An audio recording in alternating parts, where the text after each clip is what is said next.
Welcome to Season 3 of the Knack for Business podcast. Over 250 episodes strong, we're here to ignite your entrepreneurial spirit with fresh insights, networking gems, and creative strategies that elevate your game. Are you ready to discover what your knack for business truly is?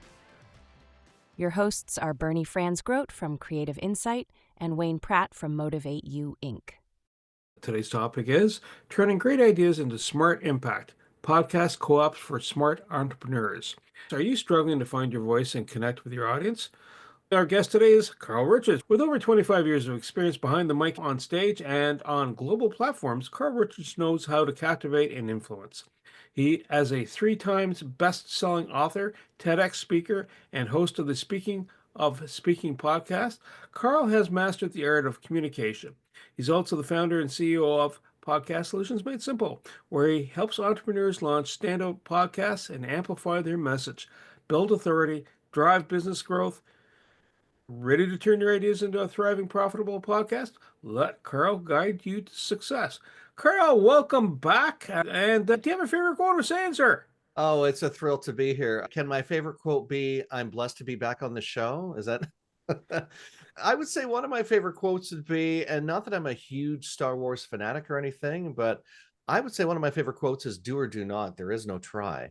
And I think that's been very true with a lot of the clients that we've worked with over the last 4.5 years. Hard to believe it's been almost 5 years that we've been at this game. But then also just some of the things in my own business and personal life, I've recognized that when you actually do and don't just say, "I'll try," things shift. Absolutely. Speaking of shifting, there's something new that's been happening in the Podcast Solutions Made Simple universe. And speaking of shifting, what's this co-op concept all about? Let me give you a little bit of the backstory. One of the things that happened when we launched our business is we started to explore the barriers of entry for people wanting to come into the podcasting space but don't make it. I've talked in previous episodes about the 5 myths, for example. We've recognized that the 2 biggest barriers of entry are time and money. So with time, it's figuring out, how am I going to find the time to put a podcast together? You know, Bernie, you and Wayne do a great job with this show, but you have to admit, it does take some time and effort to consistently do the show every week. Congratulations on the success of the show. You guys have done a phenomenal job over the last 2.5, 3 years. But a lot of people say, "I don't know how I'm going to find the time to do this." So there's the time piece, but then there's the, okay, how much is this going to cost? What's the investment going to be for me? And as much as I can stand here and say it's a great investment for you, it's fantastic for your marketing, it's like writing a book to elevate your credibility, a lot of people will still say, it's just not in my budget. It's just not going to be something that is right for me. So we started thinking about those 2 barriers of entry, thinking, how can we simplify it for people so they can still come into the podcasting space, not necessarily dedicate that much more time, and maybe come in with a lower investment without it seeming like it's going to put a stronghold on us to lower our prices. That's the back end of it. We created this collaborative idea, which is basically, co-op is where you have more than one individual contributing content to an overarching show. So let's take the Knack for Business podcast, for example. If you wanted to expand it, Bernie, you could say, Wayne and I are still going to be the key hosts. And let's say the show is 30 minutes long. We're going to have a great conversation, invite guests in, have shorter conversations with them. But then we're also going to have other content contributors funnel in content every single month. So let's say you had 4 individuals that agreed to be on the Knack for Business podcast every single month, contributing content, say once a month. You might charge them a few $100s to allow them to be on your show. What ends up happening, though, is not only are they part of a show, but they're only dedicating the time that they need to record their content. Let's say they're adding a 10-minute piece to your show. How long does it take to record 10 minutes? Maybe an hour by the time you put together some ideas and hit record.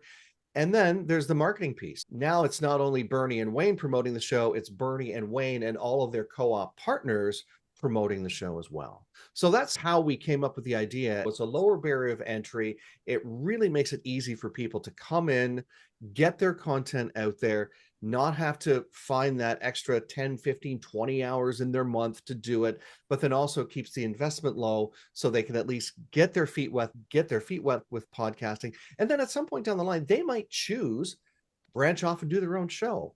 but at least they've gotten started in the podcasting space. Whereas with the original model where a lot of people do their own shows, you're working in a silo. This allows people to collaborate and put some content out there. Sounds like a conversation you and I had 2 years ago, Carl. Oh, we've had many conversations over the years. I think that's just one of them for sure. So, in the overall process, are you establishing the co-op and providing that space where people become a member of Podcast Solutions Made Simple? And then the co-op fosters this. If someone has the strength and delivery consistency piece, and the other person is going, I want to stick my toe in the water, but I don't want to go for a full swim. Is that how you're establishing this then? That's a very good question, Bernie. With any co-op, the way we're envisioning it, and anything is open to change. Change is constant. What we're envisioning, though, is there will be a lead within each co-ops. And let's say it's a wellness co-op. Let's just take that as an example. Or actually, we could take the Knack for Business podcast as an example. You and Wayne would be the leads on the show, or you have an existing show. So you would be in charge of managing the co-op and deciding who comes into the co-op or figuring that piece out. Now, we can support you if we feel that we have an individual who will be great for your co-op or your collaborative show. We might suggest them to you. At the end of the day, the lead needs to think, are they a right fit for what this co-op should achieve? Because it's a co-op, everyone we think has a vested interest in the discussion and the conversation. But I think that someone definitely needs to be a lead. Our goal is to set up 4 podcasts and 4 co-ops this calendar year. We don't want to be the lead on 4 co-ops and then 4 more the following year. We want to be able to provide the platform and have the folks within the co-op basically run the co-op, and we provide full back-end support with what we do at Podcast Solutions Made Simple, all the editing, the artwork, the music, all of that stuff. The other piece would be constant support. This works well within organizations. We've worked with a client in Germany, and they work a lot with organizations who have a number of employees or different partners. That's where a co-op really makes sense, or individuals who are currently working in silos that don't mind partnering with other people with similar interests. There are many different themes that a co-op can be. You can have a co-op that's all about wellness. So everyone contributing content to that collaborative podcast will be contributing something about wellness. Someone might want to do something about diet. Someone might want to do something about exercise. Somebody else might want to be talking about sleep, mental wellness. So there's many different pieces of it. But at the end of the day, they're all contributing to that larger piece of the pie. The podcast is a marketing outreach, no question. Yeah. I'll even say subject matter expert just because we have to. Okay. Having said that, this wellness podcast becomes its own selling proposition. It becomes its own SKU.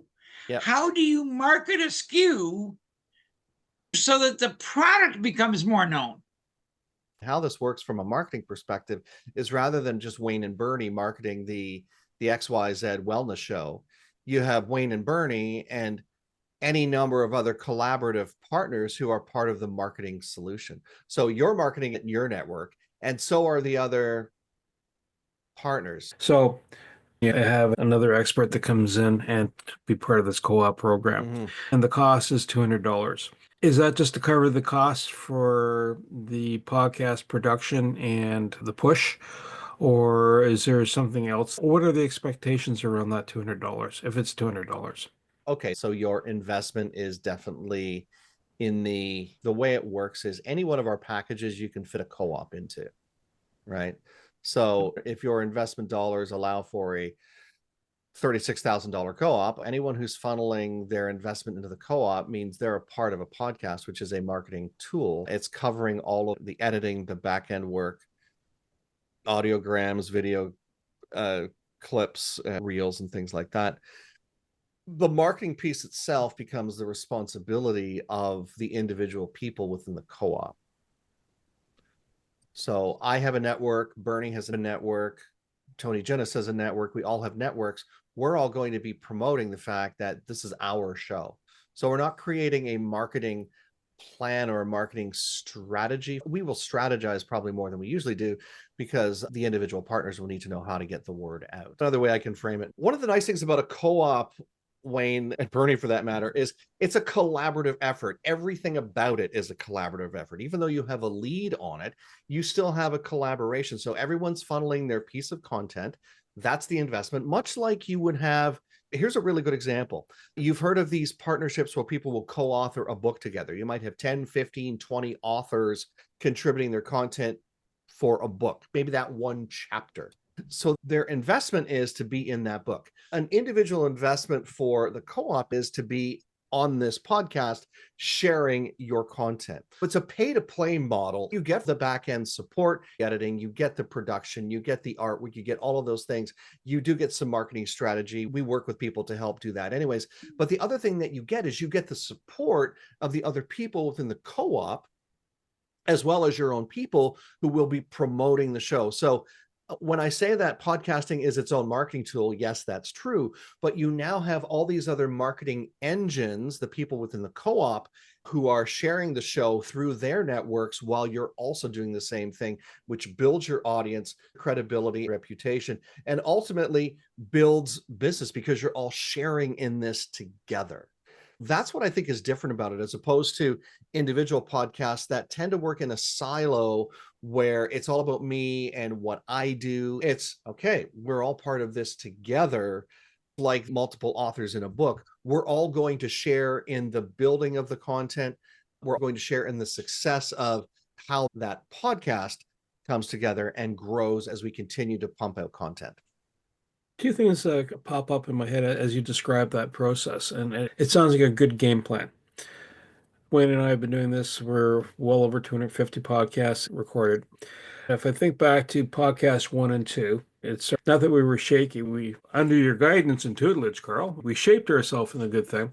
But I think over the last 2.5 years, though, we've morphed just au naturel, right? Wayne knows now at this point in time, Bernie stops, gives him the look, or sends a note. We were reading signals from each other.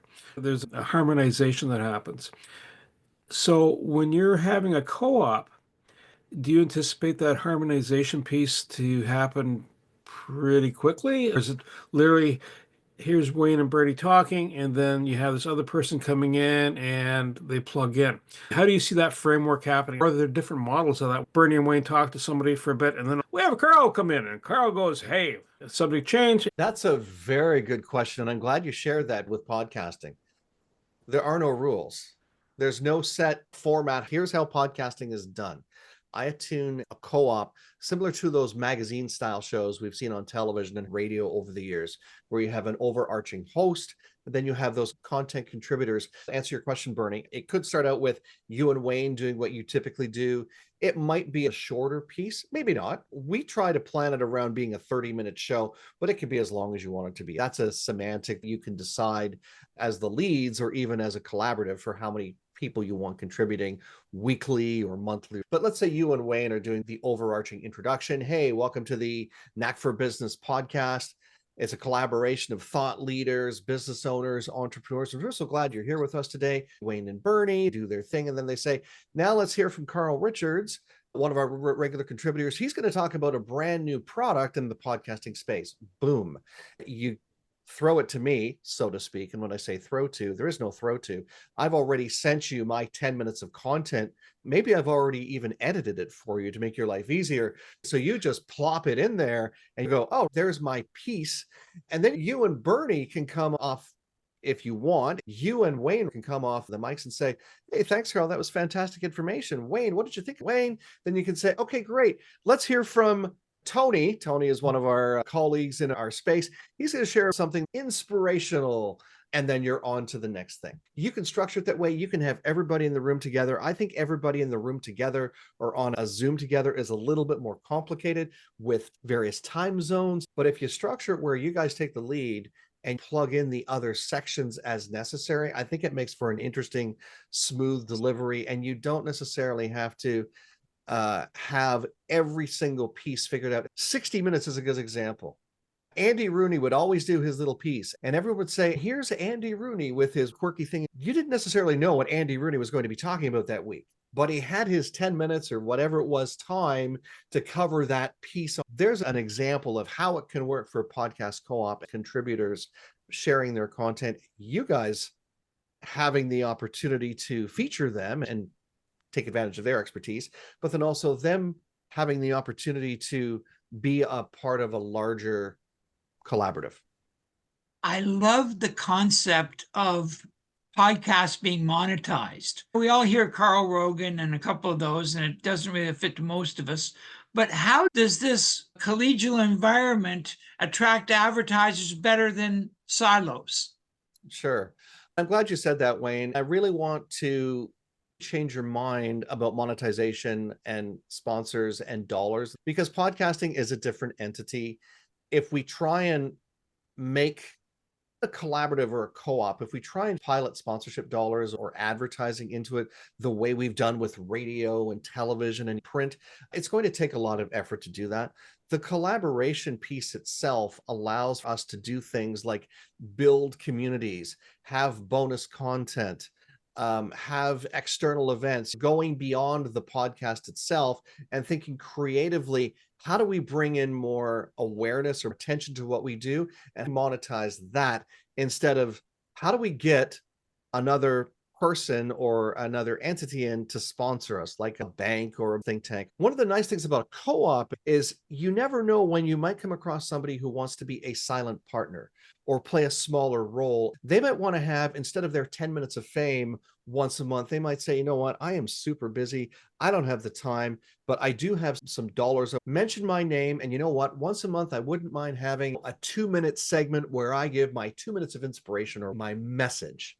That's all I'm asking for. And I'm going to throw a boatload of money your way and be your silent partner. I want to be a part of this co-op, this think tank, this synergy that you guys are creating. I'm with people here that I've been working with years, so they'll both enjoy it. It's a bit of an inside baseball, but the whole idea of Wayne as a silent partner in itself is hilarious. Wayne would never be a silent partner. In a podcast co-op, he'd be an active contributor, if not every week, then certainly on a monthly basis with all of the great things that you do, Wayne. So thank you for sharing that. My dream is booth babes on Princess Street in a tent, handing out Carl Radio hoodies. There's some visuals. And by the way, folks, if you're trying to figure out where that is, that would be in Kingston, Ontario. So, Carl, the co-op, the overall structure, we have a really high view. And if we were to come down to the weed level, sure, because everybody's going to have it, like you said, there are rules, but there are no rules, right? If you're going to talk about certain subjects, that's going to put you in certain boxes, either for the listeners or even how the podcasts treat you. So if you have stuff that is mature content, not for kids, there'd be a rating. If you talk about, say, alcohol, it pushes you around. That all said, so there's a whole bunch of variables that kick in, even the format, how you're doing the recording, are you using this one platform, etc. And if you're the source code, like in this case, Knack for Business would be a source code if we're co-oping with someone else, because we're doing it. We already have a lot of traction and we already have an existing format.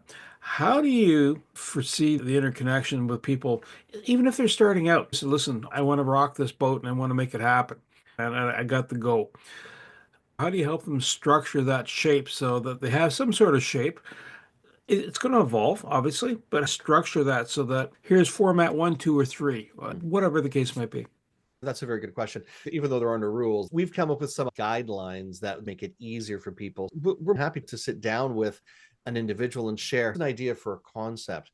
Most people who are thinking of taking the lead already have an idea of the overarching theme. Let's pick one. Wayne, so Bernie, I know that you're definitely familiar with, and Wayne, I'm sure you have some insights as well. Let's say you're going to take the lead on a real estate podcast. You might not be the only expert. If I'm going to do a real estate co-op podcast, I need to have an investor. So I need an investor on my show. Who do I know who's an investor? I think you probably know someone. Who do I know who is a lawyer, a real estate lawyer, who would make for a great person on my show?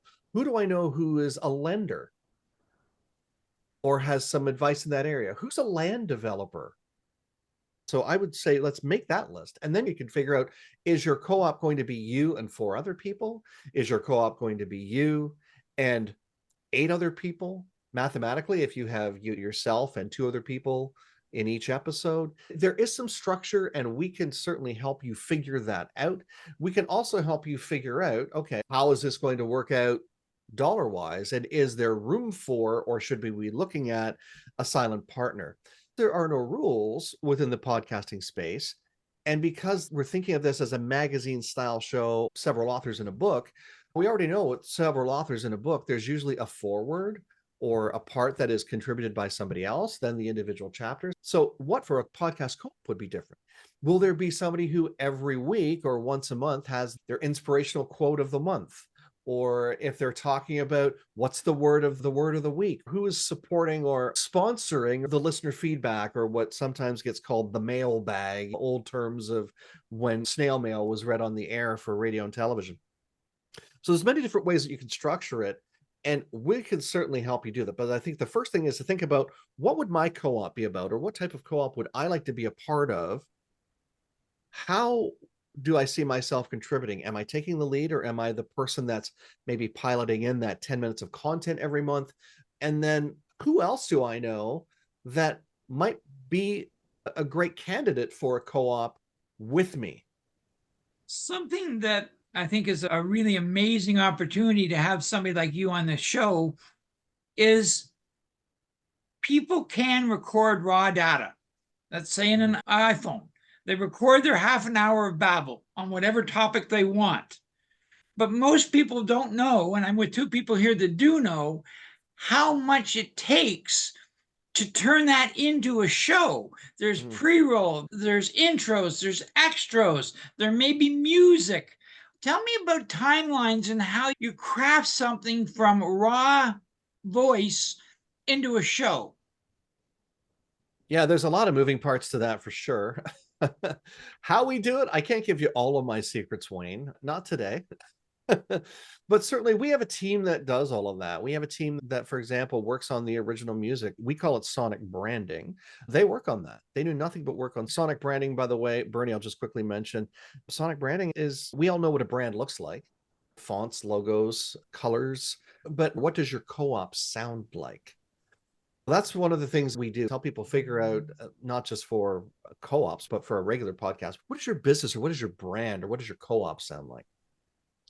All the back-end editing, definitely something that does take time, but it's a matter of, we want to make sure that when we're putting something out there, it's not only the best version of you, but it's something that we want to put our stamp on. We want to be proud and say, hey, yes, we support Wayne and Bernie, Knack for Business podcast or podcast co-op, and here's how we make it look and sound good. But then there's the visual too. There's the artwork, the promotional tools, the audiograms, the reels, the shorts, all of those things that we create in the background. So there's a many-step process that is too complicated to put into a simple metric to explain on this show, because there's a lot of moving parts that I don't even know what my production team does half the time. I know they do it, I just don't know everything they do to make everything look and sound good. There are a lot of moving parts. If you've ever been behind the scenes, back in the old, taking a tour of a radio station or a television station, and you see how things happen behind the scenes, that's not how things happen when you're hearing or watching. So there's many things behind the scenes that you don't need to know. You just need to know it's being taken care of, and that it's being done properly, and that it's worthy of your investment, especially if you're looking at, I want to throw my money at something for marketing. Does a co-op make sense? I'm going to say yes, because you're going to get that full support from an agency like ours that's always going to have your back and make sure that the best version of you is always going forward. Have you written or are going to write a white paper so that people can talk amongst themselves and get back to you with answering those questions, so that they've got some education when they sit down with you? Yeah, sure. We're definitely think tanking. We do have documentation available now. The one thing that we don't have at the recording of this episode, that hopefully by the time it goes live, we will have, is a working model. So when I start talking about co-op, we can actually share, here's what it looks and sounds like. So as opposed to just having it on paper, you actually can see a practical working model of what a co-op can look and sound like. When I share with people about this concept of a collaborative partnership with other colleagues or thought leaders in your industry, people get excited when they hear the word co-op and working together with others. I think we're at a time where Business silos are coming down. We want to partner with other people, not just to benefit ourselves, but to help other people grow and flourish as well, or to get the word out about our passion projects. We want to have success or help in that success journey. When I share this with people, get excited about it because they go, okay, I can have a podcast. I can play in the podcasting space and I don't have to do it alone. I don't have to go it along and pray that I'm making the right decisions every step of the way with content and promotion. So that's what some of the benefits is. You're not only participating in a co-op, but you're also think tanking and masterminding together. One of our recommendations will be, and again, this is still in its infancy stages, we're thinking that you should probably be having regular co-op masterminds for yourself, just to talk about the content that you're going to create for the next month. How are you doing? How are you feeling? What's something that's on your mind that you think you want to share over the next 6 months that will bring a lot of impact to the co-op and our listening audience? Well, you've just described a couple of layers of activity here. One, it's the iceberg model. On the top, there's a lot underneath that makes it happen. And Yeah.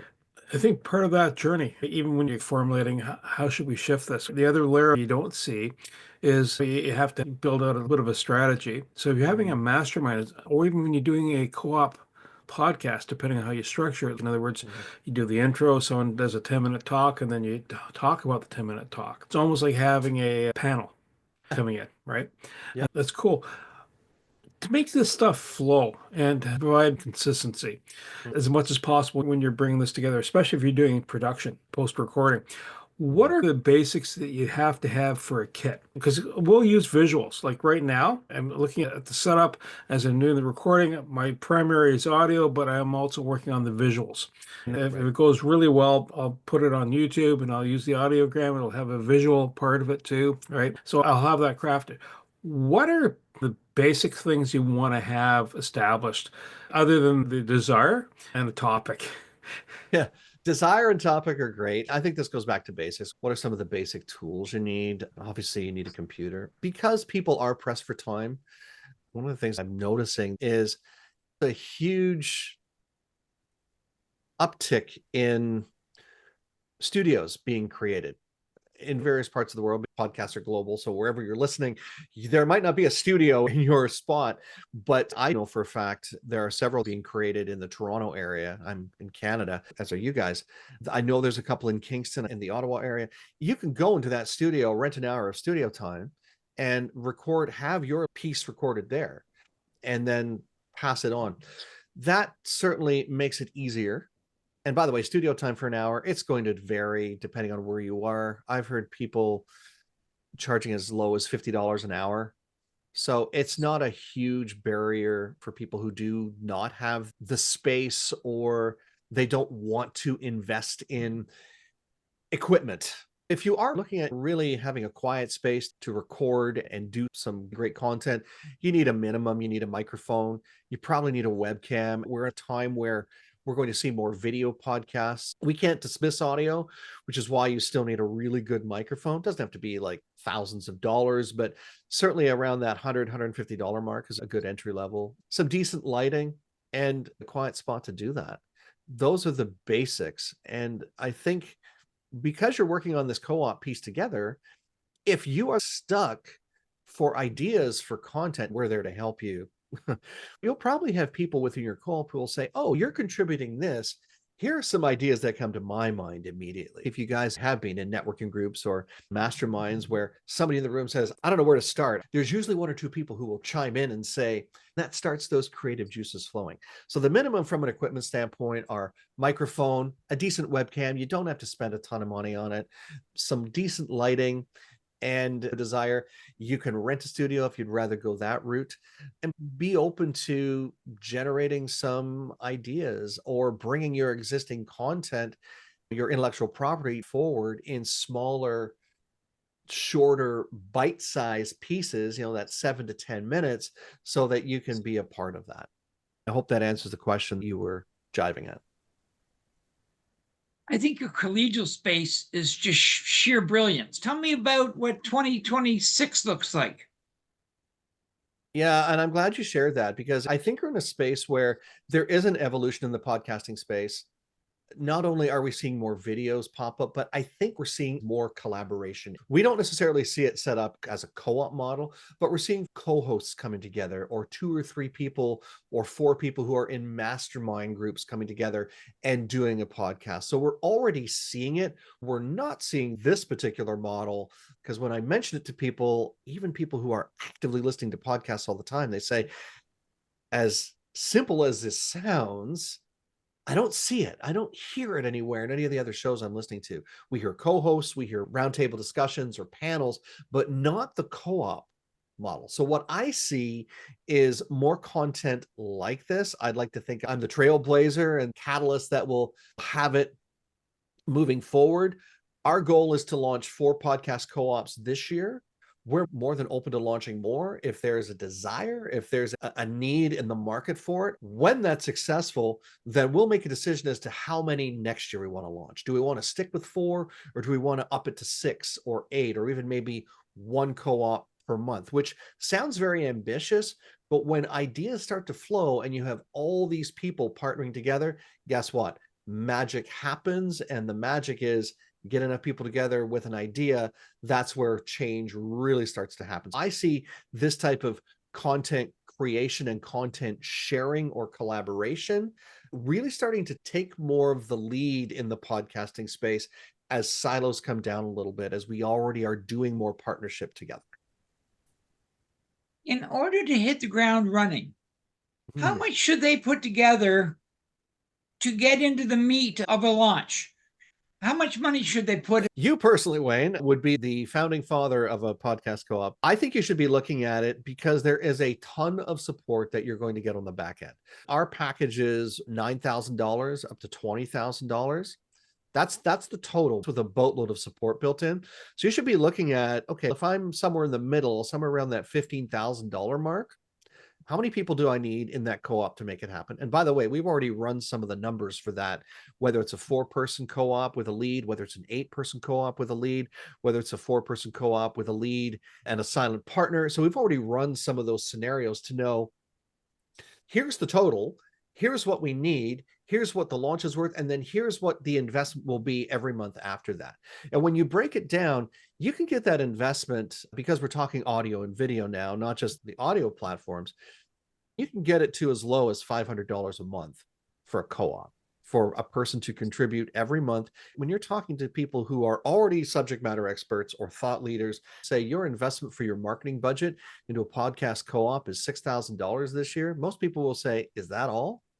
Can I really invest that much more? Because I'd like to, because that doesn't sound like it's enough. So that's the nuts and bolts of that. But definitely there's an entry point.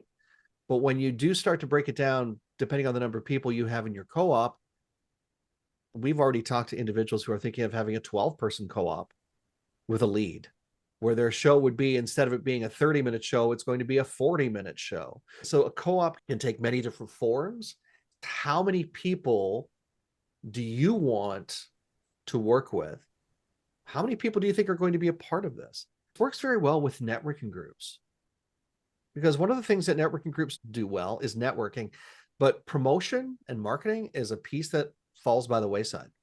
Co-op is a great model for individual members within a networking organization or group to promote what they do and have an overarching host sharing about what the collaborative or networking group is doing this month, this week. If a person says, yes, I get that, I want that, how do we get a hold of you?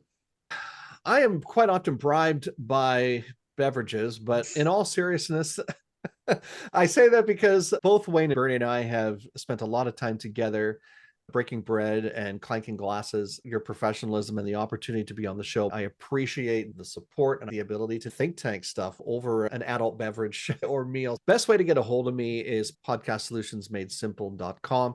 You can also get a hold of Bernie and Wayne. I get the feeling that both of you are sitting up and going, I wonder if I should take Knack for Business and turn it into a co-op. Is there an opportunity there? Bernie and Wayne are 2 great individuals who can connect us up too, but Carl, podcastsolutionsmadesimple.com, best way to get a hold of me for sure. I want to say thank you to Carl Richards, my co-host Wayne Pratt, and you, the listeners. Do you have a podcast question? Do you want to be in that space? Do you want to know how to be in that space? Do you want to be a part of a co-op? Reach out to Carl. To reach the podcast hosts, email them at info@creativeinsight.com or by the website creativeinsight.com, spelled KREATIVISIGHT.com. To reach Wayne at his email, wayne@motivateyou.ca, that is MOTIVE, the numeral 8, and the letter u.ca, or his website, motivateyou.ca. If you would like to be a guest on this podcast and share your knowledge, let us know. We would also appreciate your feedback on the content or format. Check the show notes for more details. For these podcasts, we like to acknowledge the support and thanks to the following people: Carl Richards from Podcast Solutions Made Simple, a renowned podcast expert; Fred Crouch, who is the Property Wizard podcaster, where Bernie is a co-host; Jovan Strika from At High, a co-working space that is more than just a space; then Melanie Weber, Bernie's invaluable business partner; and Wayne Pratt from Motivate You, Inc., who serves as both a coach and co-host of these podcasts. Disclaimer: please note that the Knack for Business podcast episodes are meant solely for educational and general informational purposes. The information and opinions contained within are not intended to be professional advice on any subject matter. The thoughts, views, and opinions expressed by the participants are their own personal beliefs and do not represent the views of the podcast hosts or any affiliated organizations. It is important to note that this podcast is not a replacement for consulting with certified experts in your area who possess knowledge of your unique situation. The hosts of the podcast, along with any participants or affiliated groups, do not take responsibility for any actions taken or not taken based on the information presented in this episode. It is highly recommended that individuals seek guidance from their own personal advisors in fields such as accounting, law, or other pertinent areas prior to undertaking any actions or making decisions that may impact their financial, legal, or other aspects of life.